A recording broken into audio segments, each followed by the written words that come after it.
Guys, welcome to Construct Your Life. We got my man, Tim Sweetman, in the house. Hospitality, runs multiple Chick-fil-A's, but more importantly, a man of integrity. You got to jump in. You got to listen to these episodes, part 1 and 2, and y'all enjoy. We'll see you in there. Constructing your life is about much more than just building a bank account. Each week, join mindset coach Austin Linney as he interviews guests who are constructing their dream lives and impacting the world around them on a daily basis.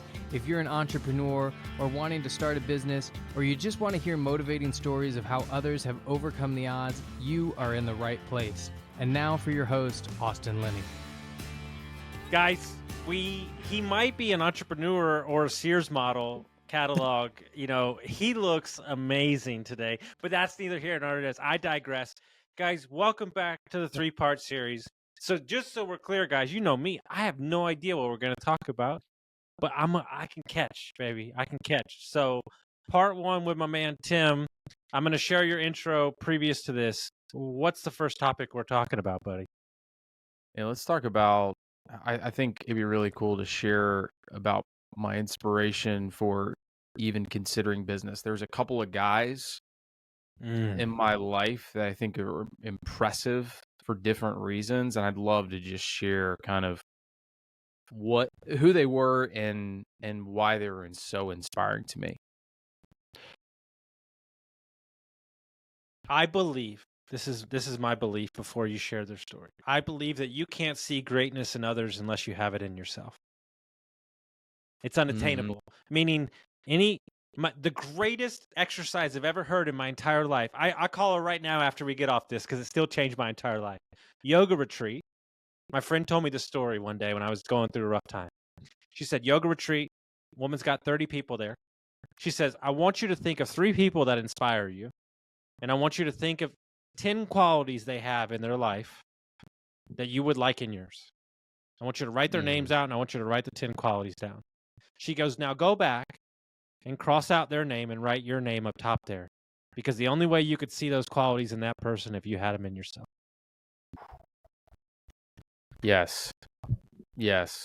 Oh, that's so true, because, and sometimes I think for a while you have to lean on these individuals and people. I always love the idea of like standing on their shoulders. Like, you know that you have the capability to do it, but you kind of need to lean on them for a little bit of time. And it's like they see it first. Before we started, I was just sharing about Jay. Jay was somebody who saw something in me when I was just a teenager, 12, 13 years old. And, he saw me just kind of in small, tiny leadership things, whether that was at church, when I was over at his house, hanging out with his son, those types of things. And I didn't know exactly what he did till recently when he sold his business. I didn't understand all the elements of it, of like, man, this guy is an absolute killer. He's an incredible leader. What I saw, though, this is what was cool. I think what I learned from Jay is that at his core, this guy was a man of high integrity.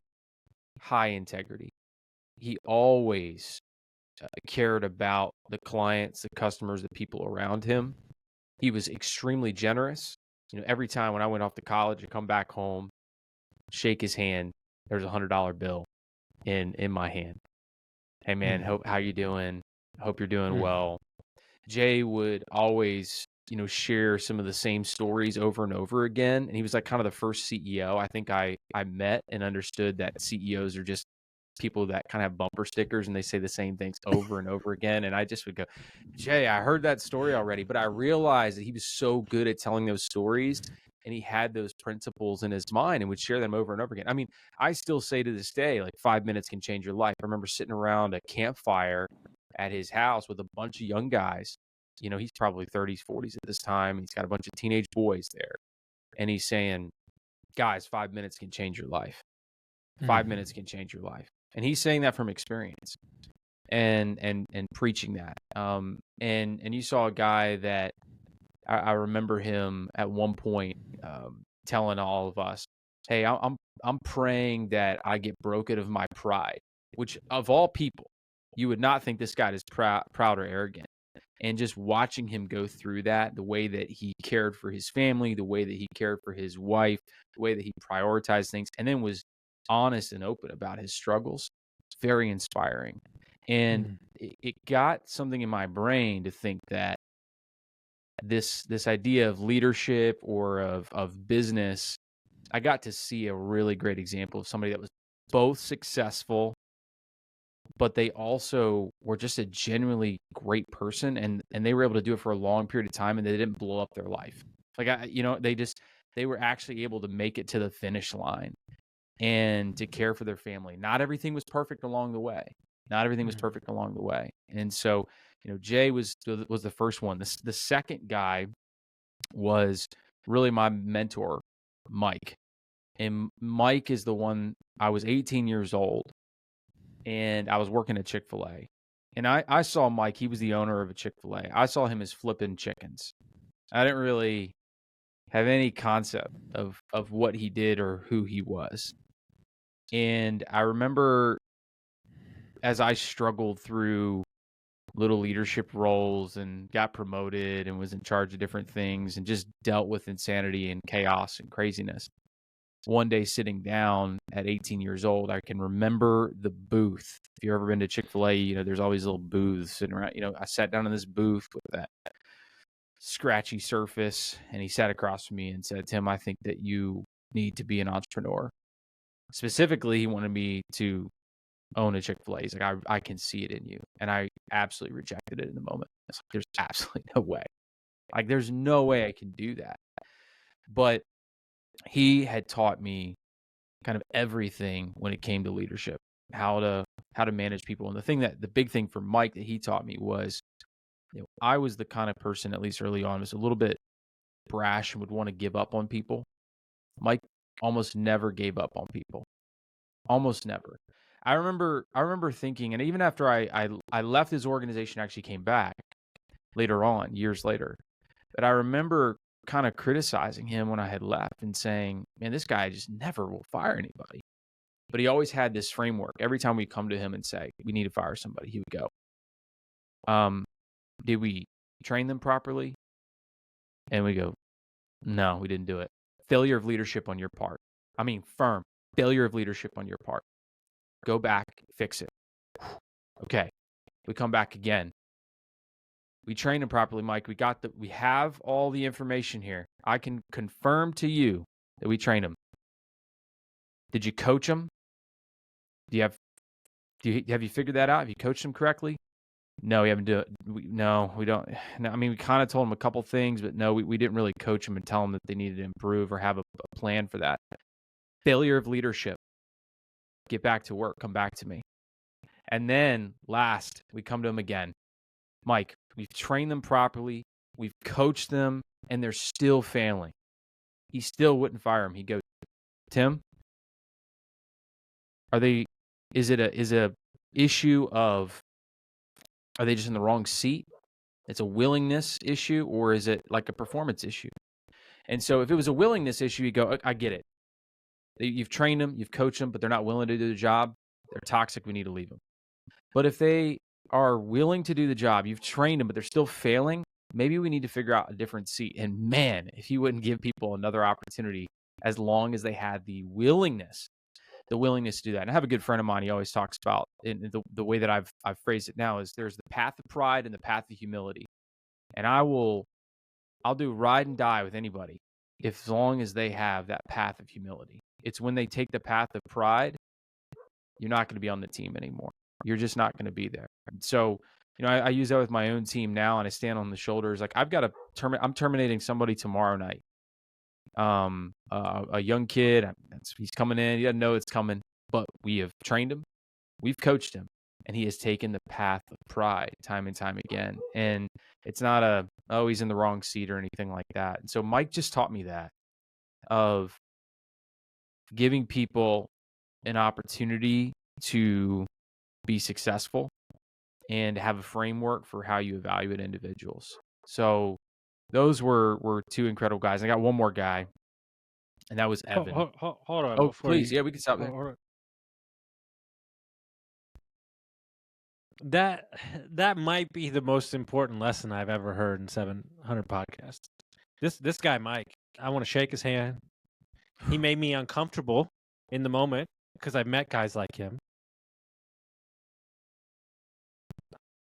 I mean, I really hope that anybody that has a young person in their life takes that last 5 minutes and gives that, look, guys, this is my philosophy in life. If you are willing and you're not in a prideful position and you want to learn, I will coach you.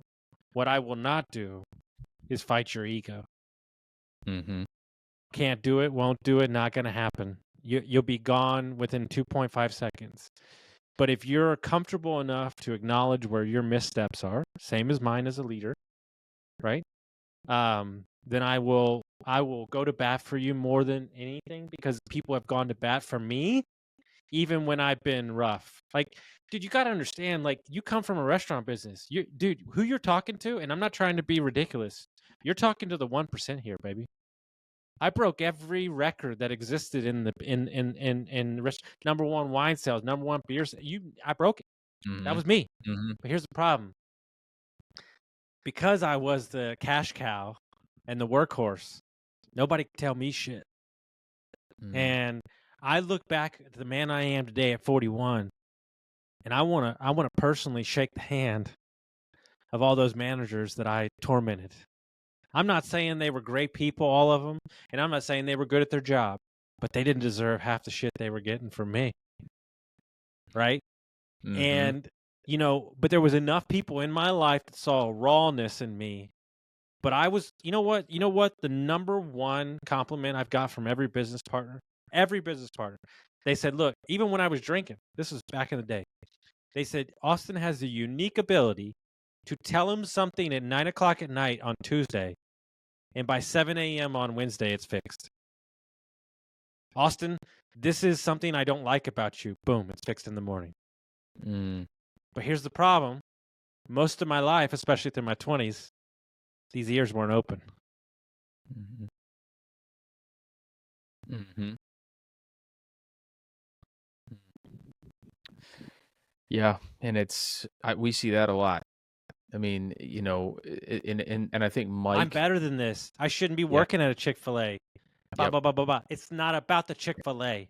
It's about what you're doing inside the business of the Chick-fil-A. Who cares where you work for? Do you know how many guys I pulled out of cell phone stores, fast food restaurants, bartending jobs that are killers? Yes. Everybody has an opportunity to give you a job, no matter where you start. That's right. Absolutely. Absolutely. And if you can see both from the perspective of a employee, if you can embrace the moment and learn about yourself and open up your ears, you can learn so much no matter where you're at. And then I think from a leadership perspective, this is one of those things where I've just learned, I've been given so many opportunities, or I've seen people that there's so many people that I have in high levels of leadership in my organization right now. I probably should have fired like 10 times. And again, this is the difficulty, right, of like navigating sort of that tension of like, okay, is this person toxic or not? Because if they're toxic, and we could talk about that, like I think you do have to get rid of them. There was a lot of that early on. I had to get rid of, I was chopping the snake and trying to get to the head, and it felt like it took forever to get there. But along the way, it's like you had to get to a place. There are still individuals. Again, I think that pride versus humility piece is the differentiator. Like people can be boneheaded and have their ears shut, but they're willing to, if they're willing to listen, if they're willing to go, okay, I will try to fix this. Mm-hmm. I feel like I will go as long as I need to go. I mean, we have leaders that have been with us for now, been open for 6 years, and there have been so many ups and downs and moments where, my wife is going, they still work for you? Like they're still there? Like you're frustrated with them. Why are they still there? And I'm going, because I've seen it in other organizations.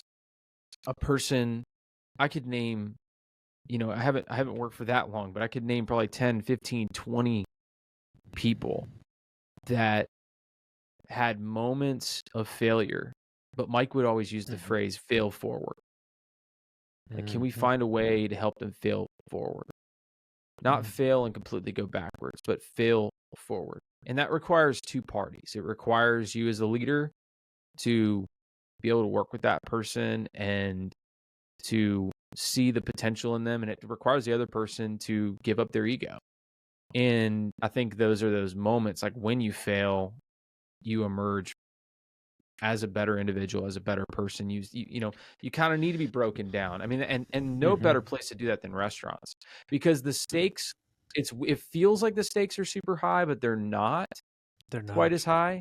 But the pressure's insane. Yeah, dude, it's just food. It's a plate of chicken tenders, but yet it feels like you're in the fucking Super Bowl, right? Yes, and that's what is the greatness of a moment. Like, perfect example is like a barista job, in my opinion, could get you prepared for so much in life, because let's break it down for a second.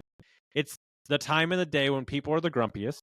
Number one. Anything that people do at their house, they do 50% of the time they've got opinions about. Number two. And number three, it's a high-priced job. So I'm going to look at a barista and go, that's somebody, right? My fiance was a barista. She sees everything. She knows service-wise, she notices every little detail. She notices people's behavior. That has taught her so much. Like, people ask me, and I use myself as an example. I was just on a call today to sell an over $100 million business. Okay. It's asinine. It's ridiculous that I'm on that call. All that stuff. Right. But because I spent 20 years in hospitality, I can take that call and no pressure whatsoever, because I've talked to millions of people in different walks of life. Yeah. That has got me where you see today. This is my framework for everything. And that's why I seek out other restaurant people, because their communication skills are top notch. Yeah, you never know what kind of person is coming in or what kind of circumstance that they're in. And I think I've had milkshakes thrown at me. I've had people try to fight me. I mean, one of my greatest moments, this is kind of a funny story, but I'm sure any former restaurant employee or current restaurant employee's got 1,000 stories. In high school, I used to go home and my parents would be like, "What stories you have tonight?" And it turns you into a storyteller. But I remember there was a moment I was working up front as a young manager, 17 years old, and I was always pretty proud of myself, because I would, I felt like I was like top dog. And the most humbling, awful experience. This couple comes up. They're probably in their 20s, late 20s or something like that. And the girl hands me her drink, and I go, and it's got the cup and the straw and all that stuff too. And she hands it to me, and I go, "Can you take your top off, please?" Holding the cup out. That guy went ballistic on me. Now, context for me, I grew up homeschooled, K through 12. Okay. I have no idea for a good 30 seconds why this guy's cursing and screaming at me. No clue. And then it finally dawns on me, and my face has never been more red in my entire life. I mean, never been more embarrassed. And I got the lid. And he's like, he was screaming, cursing, everything too, And so you learn that people can be set off at any moment. You learn how to navigate crazy conversations. I've done now thousands of interviews, and you interview people of all walks of life at any given moment. I mean, I was in an interview a couple weeks ago, and I finally just, something didn't seem right. And I started asking more questions, and finally the kid lifts up his pant leg and shows me, his little ankle bracelet, and then he's on house arrest. And I go, I had no idea. And so, and then I look it up later, and it was for like armed robbery, and he is, assaulted and almost killed somebody. And so I'm like, oh gosh, should I get, then you're afraid, because you're like, I don't know if I should reject him. And it's crazy things like that. And I learned from Mike too. I mean, he went through crazy experiences. I mean, he had his tire slashed multiple times. He had people threaten his family, over all kinds of crazy things, horrible letters. I've gone through that as well. I've been, whether it's lawsuits, whether it's, false accusations, whether it's private investigators, people are just crazy. And, you have to learn how to approach and be in situations where at any given moment, I mean, you could be talking with somebody from kind of backwoods, West Virginia, old school, hard, tough dudes. And the next moment you're talking with somebody that just drove up their Mercedes and is, high finance, and they want to have a great experience. And so that's one of the interesting things that we've tried to figure out in my business is like, okay, how do you, there's so many different people. How do you scale that? How do you create almost a Ritz Carlton experience for somebody who doesn't even know what that means?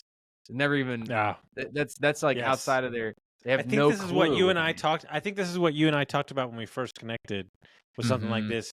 I want to save this, and we're going to wrap up this thing right here, guys. Mentors, people that touch you when you're young. Pardon me, touch you. See, here I go again. That's not what I meant. That's not what I meant, everybody. That's not what I meant. I apologize. I meant inspire you to inspire you to be better. So okay. All right. See, here's the deal. Man. I just leave it in there because it's funny. It's funny. Listen, people that inspire you to be leaders are very important. I really hope they're not touching you. I'm going to take that back. I'm going to walk that back. So I hope everyone got some value from this. And don't take your top off. All right. Yeah. See you. Guys, let me take a minute to tell you about my buddies over at Lead Hub, Ben and Aaron, the best humans I know. Not only are they amazing at marketing for trade companies, but Ben started his HVAC company in his garage, sold it for multi-million dollars. So when this guy talks, I listen. When we took over Dietz Mechanical, we had 22 reviews in 22 years. In 7 short months, we went from 22 reviews to 107. We went from a 4.2 to a 4.7. We tripled our Facebook presence and we tripled our calls. If you're an HVAC, plumbing, electric, landscaping company, and you're looking for a no BS approach to marketing, you're looking for people who have done it before, you got to go to leadhub.net